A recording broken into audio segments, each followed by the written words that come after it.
I found your channel a few weeks back, and I saw you took submissions, so this is the scariest true story that I know 100% happened. 6 years ago, almost to the day, my best friend's dad went camping up in the Northwest Territories here in Canada to a place called Rolfe Lake. To anyone listening, that might not sound like anything to worry about, but if you knew my friend's dad, you'd know how weird and out of character it was. He left for the territories in September and said that he'd be back within just a few weeks. He hadn't been camping since he was a kid, but the weird thing was, he hated outdoor activities. He was a real indoor cat, liked his doodads and gadgets and stuff, and then all of a sudden, he takes this bizarre interest in camping, buys himself a bunch of equipment, and then boom, one day he announced that he was leaving. The other weird thing is that he took the family's 2 dogs with him, and this is especially weird because he hated those dogs. The only reason the family had them in the first place was because his wife and kids pestered him daily for years. He refused to walk them, pick up after them. It was a case of, those aren't my dogs, so that's not my job. He barely even liked being in the same room as those smelly old mutts, as he used to put it. But then, just like he seemed to totally change overnight when it came to the camping thing, he did the same things with the dogs. He suddenly decided that he didn't spend enough time with them, and that they deserved to go on an adventure instead of just lying around the house all day waiting to be fed or walked.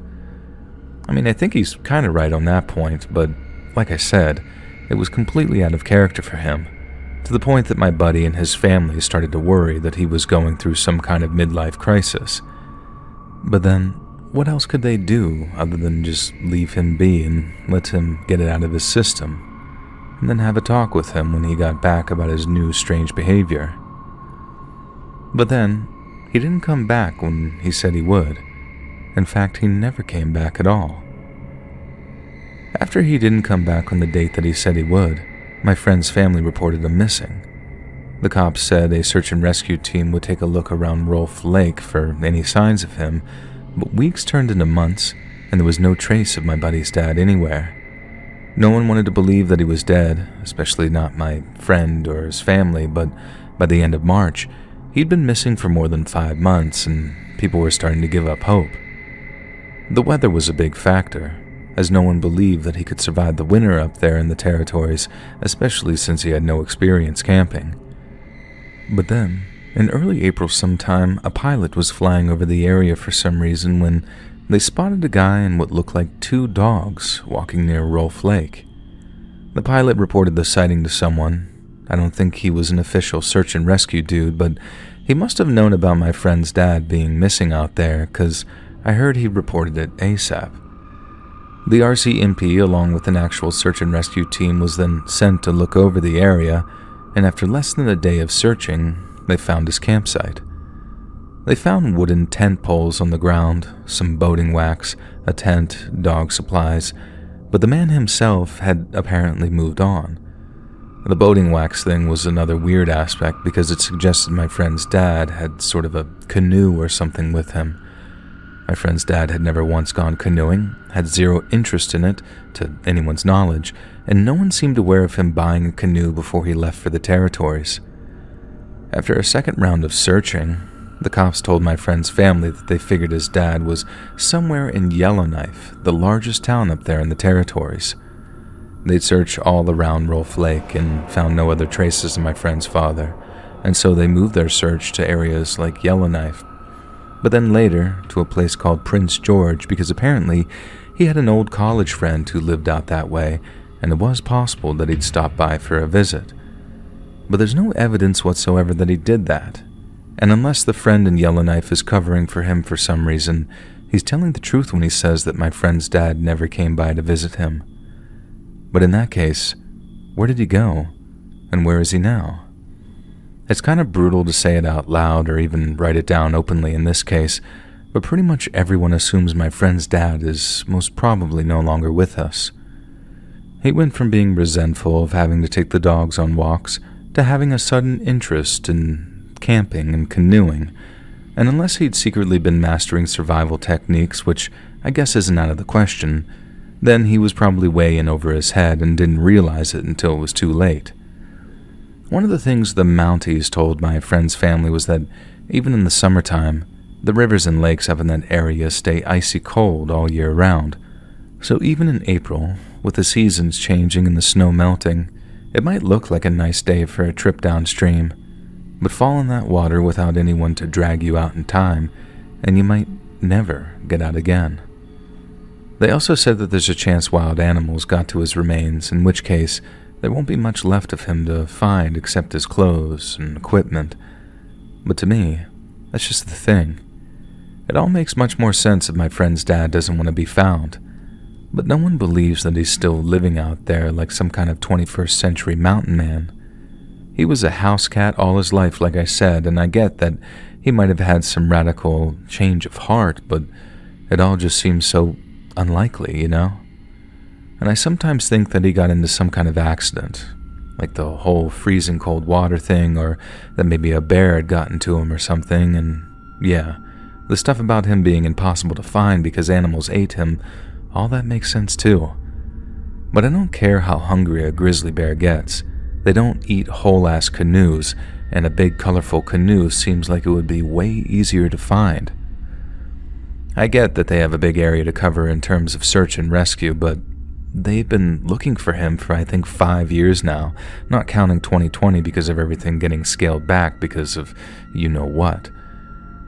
I just don't get how in all this time, not a single trace of my friend's dad has ever been found. And as far as other search and rescue efforts have gone, the authorities usually find some kind of evidence within that 3 to 5 year timeline. S&R workers find bones, bits of old clothing equipment, and they find all kinds of things that prove someone didn't just disappear without a trace. But they've never found anything belonging to my friend's dad after they found his old campsite. I've heard people say that if fresh snow covered his canoe, then it might be a long time before any trace of him is found. But the more time that passes, the more it seems like my friend's dad has just disappeared into thin air. And if I find the whole thing as haunting as I do, then I can't even imagine how my friend and his family must be feeling. They put on a brave face, but I know they're still in pain, and they'd do just about anything to get some final and definitive answers.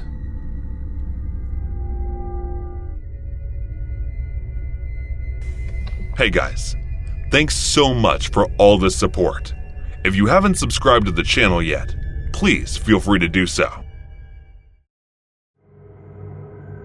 This story happened to me about 2 years ago, just after the first lockdown was lifted.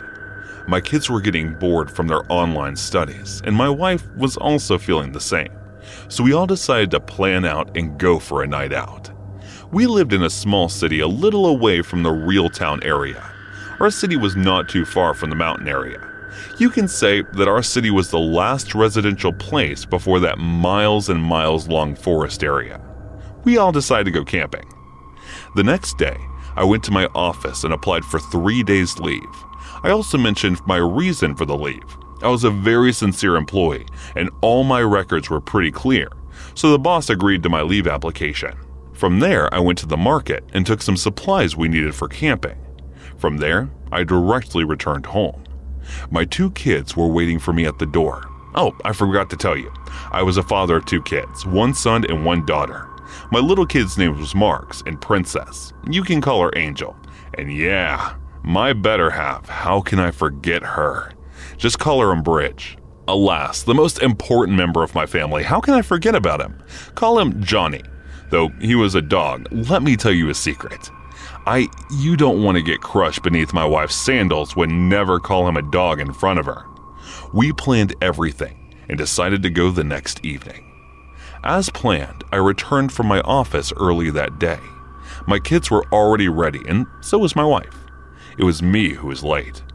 My wife looked at me with her mesmerizing eyes, but the look in her eyes was not for love.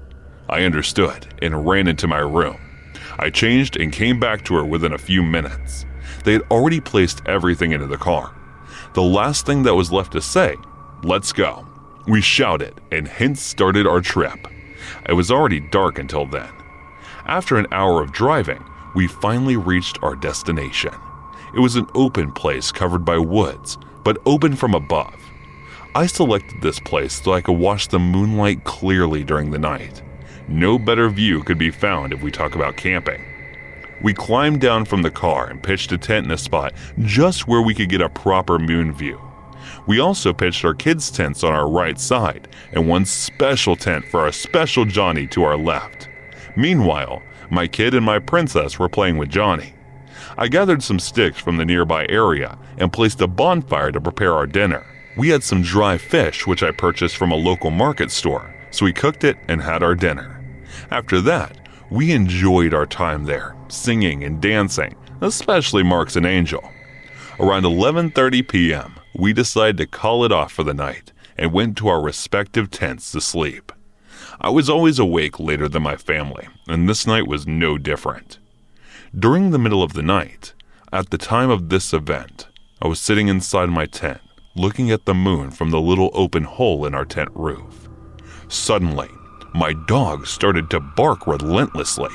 While it didn't cause much alarm, as it's not completely out of the ordinary for him, he was disturbing my wife and kids, so I hopped out of the tent to silence him. My kids were not much older, so they couldn't get scared too. I reacted to his bark a bit more quickly than usual. I made it to him within just 4 to 5 seconds. I shouted at him and asked him to get silent, but he was continuously barking while looking in that particular direction. I then turned my sight in his direction to determine what he was upset by. I looked there and was shocked. I felt like I was frozen at that particular spot. I couldn't believe my eyes for a minute. Directly in front of me, standing by the fire pit more than 10 feet away, a bear raised his head to make eye contact with me. I got scared and started loudly calling my deep sleeper wife's name again and again. I was also screaming, "Bear!" and "Bear!" alternating with her name. Only then I realized that I had a gun in my car, which I kept just in case of an emergency, and now was the time. I hopped into the car, which was placed just in front of our tent, and took out the gun. I pointed at the bear, and until this time, he was really close to me. Suddenly, my wife hopped out of the tent, and so did the kids. They started to cry after watching that giant bear in front of us.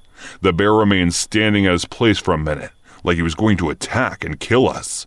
But fortunately, at the same moment, the bear turned around and ran off. That day, our brave miniature Johnny thought he was tough and barked accordingly and unbelievably managed to scare off small animals. But this was something out of his league, and thank God I had a gun with me. That day I learned an important lesson, that we should always carry something like a gun or knife just for emergency cases. Just think, if I didn't have a gun with me, we all would have died that day, and no one would be here to tell you this story.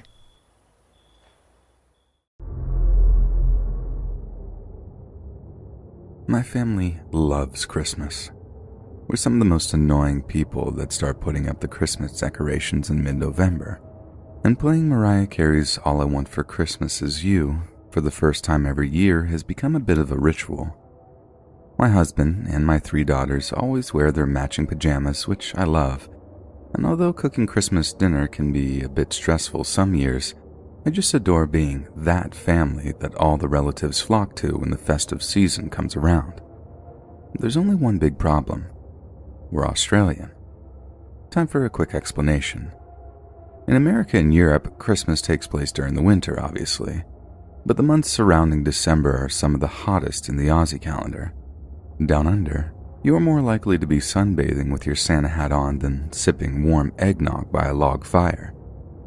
But just like everywhere else, pretty much all of our festive imagery consists of snow-covered winter wonderlands, fields caked in snow, and little robins red-breasted nestled in the bough of a pine tree. But where we live, in a place called Darwin, it's a lot more palm tree than pine tree. Like my 2 kids have never even seen snow, and in 2019, we wanted to change that. So even though people called us crazy for doing it, we booked flights over to a freezing cold Europe in late November. The whole trip was absolutely amazing. I found the flights to be a bit of a pain, but Seeing some of Europe's most incredible sights given a festive twist by a dusting of snow was worth every minute of being stuck in that cramped demon tube. We saw Prague, Berlin, Rome, Copenhagen, Paris, and London. But what my family seemed to be looking forward to the most was seeing Ireland for the first time. The kids seemed to have it in their heads that it was some magical place full of fairies and such, and could barely contain their excitement, while the prospect of drinking Guinness straight from the tap had my husband almost as giddy as our two little girls. We arrived at this little Airbnb out in the suburbs of Cork, a semi-detached rental that looked like something out of a storybook, and before anyone even puts their bags down, they're clamoring for the Wi-Fi password. No, my husband works in IT and internet safety is something of a passion of his, not just because it's his occupation, but because he knows it'll help keep our daughters safe from some of the darker things that are out there in cyberspace. You'd have to ask him for all the details regarding the thing he does, but whenever we arrived at an Airbnb somewhere, my husband would like to scan the network to make sure it had parental locks and was otherwise secure. So, he's tapping away on his laptop as I'm having a quick cup of coffee when I noticed this particular look on his face, one I'd come to recognize as meaning, I don't like this at all. I take a seat next to him on the couch, leaning over to take a look at what's bothering him. All I can see is computer nonsense on the screen. I've never been very tech-savvy, so, much to my chagrin, I have to ask him to explain to me. He points to this line of text and explains that it told him that there was already a device connected to the Wi-Fi network when we arrived. He shows how he could account for all our phones and his laptop being connected, but there was one mystery device somewhere. Then he opens up another window and points towards a little icon, one that was clearly a little picture of a camera. Me being me, I try and see the positive side, suggesting that it's a security camera installed on the exterior of the property, but my husband does a lap of the building and says he couldn't see any kind of device anywhere. It's at that point that he starts trying to work some of his IT magic, and a few minutes later, I hear him calling me back into the kitchen in one of those dad voices like something is wrong, but I can't tip off the kids.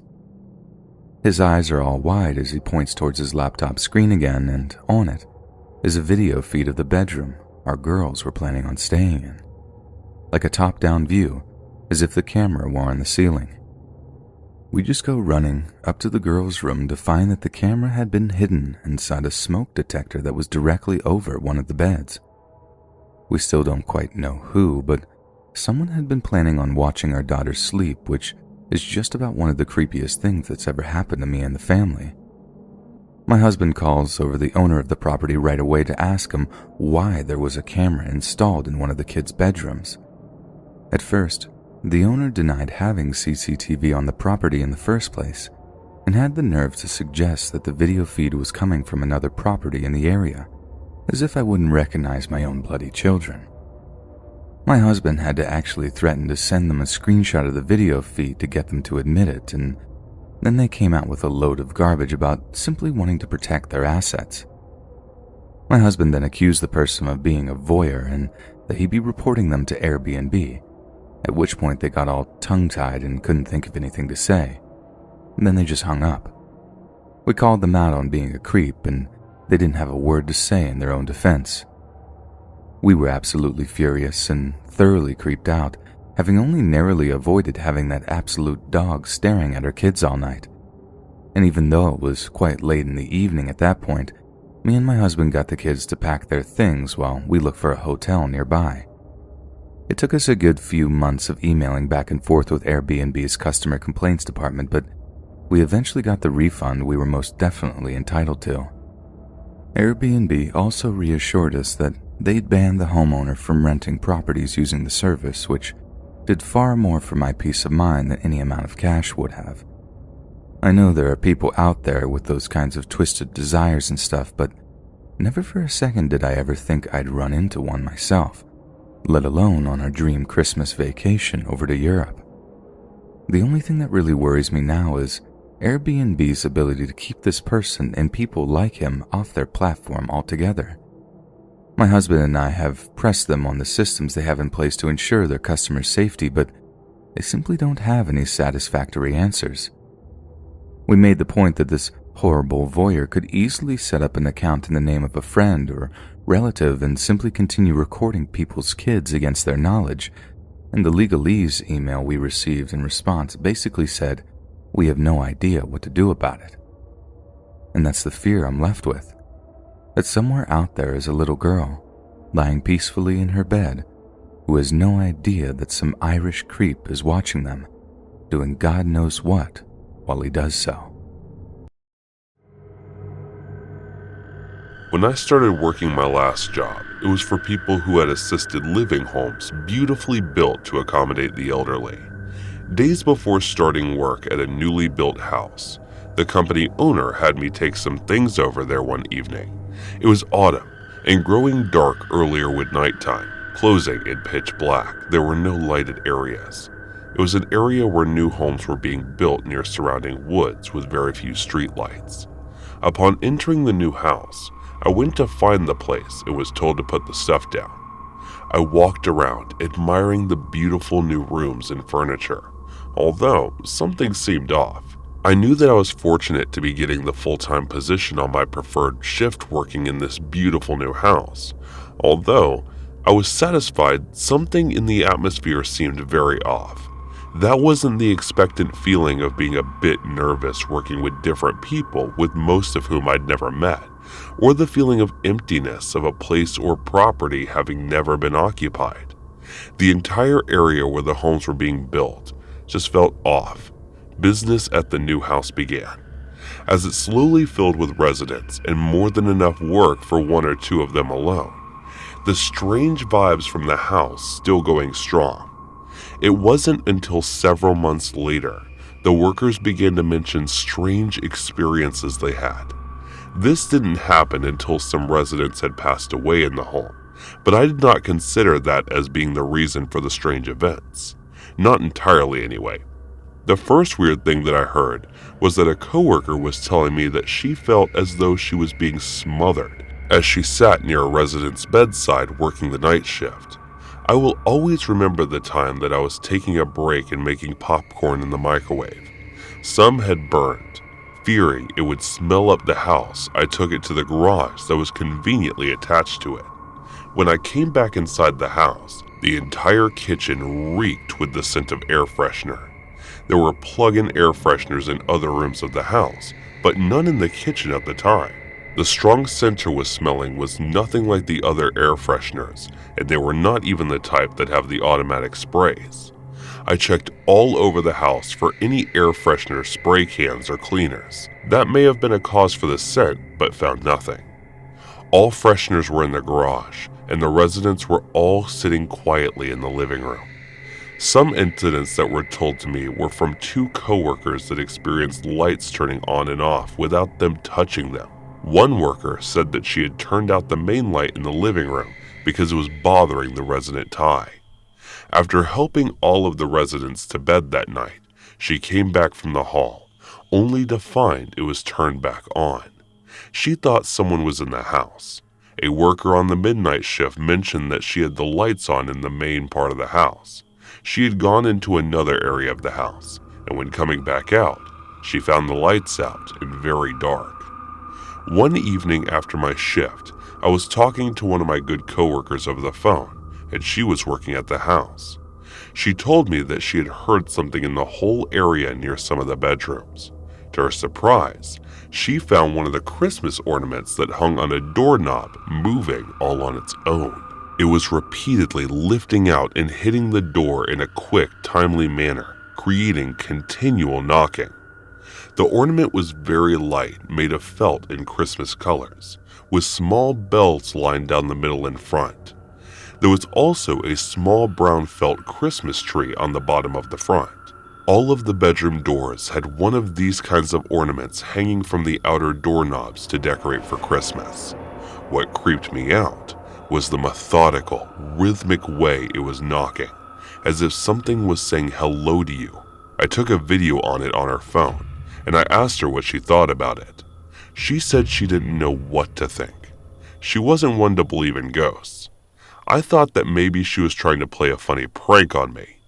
I tried to use a fan to blow the ornament and see if I could get it to move like it had been before. The fan just made it blow in all directions, no matter what speed I said or where the fan was placed. It seemed to me that if a string was used to make it move, the ornament could have been much heavier for a quick pull of gravity to make that precise knock. Some months later, a new employee started working the midnight shift and was doing run checks. When approaching the door, the ones had the moving Christmas ornament. She heard the little elderly resident inside speaking with someone that sounded like another elderly lady. This was when all the residents were soundly sleeping in their own rooms. Some nights later, I was told that the same resident came out of that room in hysterics one night, fearing that demons would harm her. I heard of this happening at least twice. This was entirely out of character for her. Demons would never something she'd speak of. Perhaps she was reacting to something in that room. Years later, the room became open for another occupant. Another little lady came to stay. When she was being assisted to her room for bedtime every night, she always stood in the doorway, making the sign of the cross, and would say, "Bless the room." This I know to be true. I had seen her do it. No one had told her the story of it. It was all though she knew that something wasn't quite right with it. One afternoon, a worker came in for her shift, and the company owner also came in around the same time, needing some help taking some stuff down to the basement. I stayed over my shift to help. We braced the basement door, which was designed to swing shut and automatically lock. My coworker bumped a tall, thick drinking glass off the kitchen counter. He hit the hard-tiled floor, sliding toward the open basement door and down the stairs. It went. I could hear it hit every step before landing at the bottom. It was a tall stairwell, and I dredged cleaning broken glass. I went to retrieve it, not seeing any broken glass on the steps. When I picked up the glass, I find no breaks, cracks, or chips. Upon examining it, though, when I had been expecting to find it damaged in at least some way, there was also a kind of chaplain that will come to the house and tell inspirational stories to the residents. He would sing and play music to them and have them sing along. And I asked him if he could bless the house, and he said a nice prayer. One day when I was at work, a frequent visitor called me over to her and shockingly told me that something had just whispered her name in her ear. Another day when she was visiting, she mentioned feeling an oppressive, threatening feeling. As she went through her mother's clothes in the closet, she said that she was going to bring in some holy water and bless the house. She and I were in agreement on never talking about anything we discussed about the house, and we walked through the house in prayer. She marched each door in the sign of the cross with holy water, and the paranormal activity seemed to die away after that for a bit. One night, a coworker working the midnight shift was putting Christmas decorations on the fireplace mantle. She took pictures with her phone camera of how it looked when she was done. A picture I had her center my phone shows eerie bluish rays near the fireplace mantle by the ornaments and by the Christmas tree. She told me she had done a video in the room, and it showed some really crazy stuff, but she deleted it. It was fun to kid coworkers and put out Christmas ornaments like that one moving on its own, so I don't know what it was with the Christmas decorations, but something seems strangely attached to them. The house owner apparently bought many of them at different yard sales. I had also worked with two good coworkers, each in different years, who noticed a strange feeling from the house and surrounding area. The final creepy experience that I recall happening one afternoon when I stayed after my shift, and I was talking with a coworker and a visitor in the kitchen. We were talking about some of the weird things about the house, and she was sharing some of her own paranormal experiences that had happened in her own life. Right in the middle of conversation, 3 loud, distinct knocks could be heard coming from a nearby bedroom. It was in plain view. We all heard it. None of us record seeing anyone go in there, and residents would have needed assistance walking away. We opened the bathroom door to find it dark and empty. Many of these experiences what you will, but I guarantee you that they are all true.